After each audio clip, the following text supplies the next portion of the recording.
En cette fin d'année scolaire, les élèves de CM2 de l'aire marine éducative ont posé un panneau de sensibilisation à la préservation du lagon sur le poste MNS de la plage du centre-ville. Le résultat de 2 années de travaux au sein de l'AME.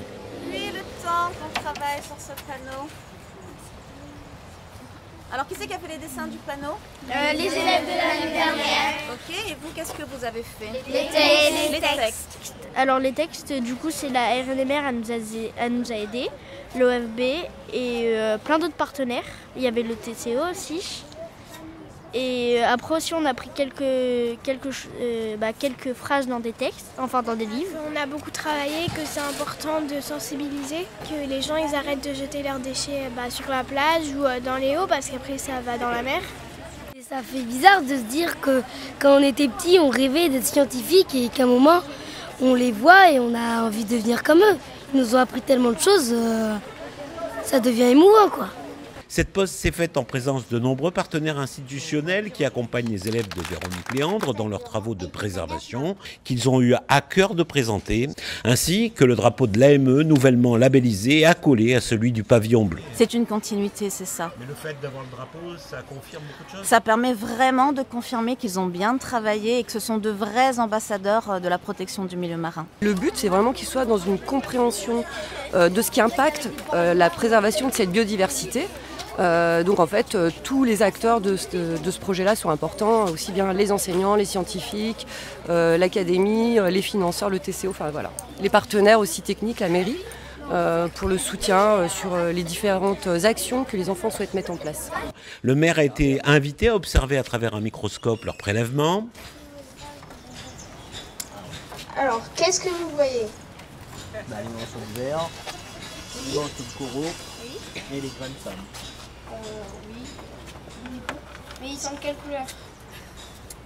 Blanc, gris, marron et les morceaux de verre brillants. Blanc c'est le coraux.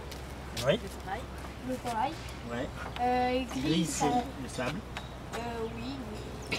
Donc ça peut être la roche volcanique ou autre chose, comme des crustacés. Et le vert, ça peut être aussi de l'olivine. On a commencé ce projet il y a 5 ans bientôt, 2017. Donc 5 ans après, on vient là en 2022. Donc, et on voit le même engouement de l'enseignant, de l'école, de l'inspection, mais aussi des enfants, donc depuis 5 ans. Donc ce travail continue et j'y crois, on y croit tous que ça va perdurer. Donc il faut que ça perdure, il faut entretenir nos plages, il faut planter. 5e génération d'élèves qui passent au collège et qui continuent à travailler sur le système marin. L'enthousiasme intact d'une enseignante, la mairie présente depuis la première minute sur ce projet. La vie est belle, continuons sur ce genre de projet pédagogique au service des enfants et au service de la planète.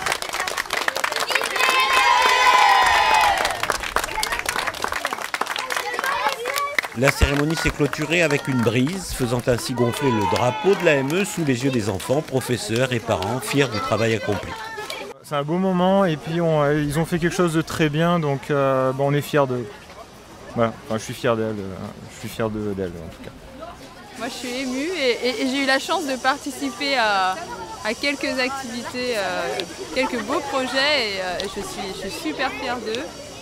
En point d'orgue de l'année scolaire, les élèves de CM2 de l'AME proposeront ce vendredi, aux côtés de leurs partenaires dans la salle du conseil municipal, de nouvelles propositions pour la protection et la gestion de leur aire marine éducative dans le cadre du Conseil de la mer.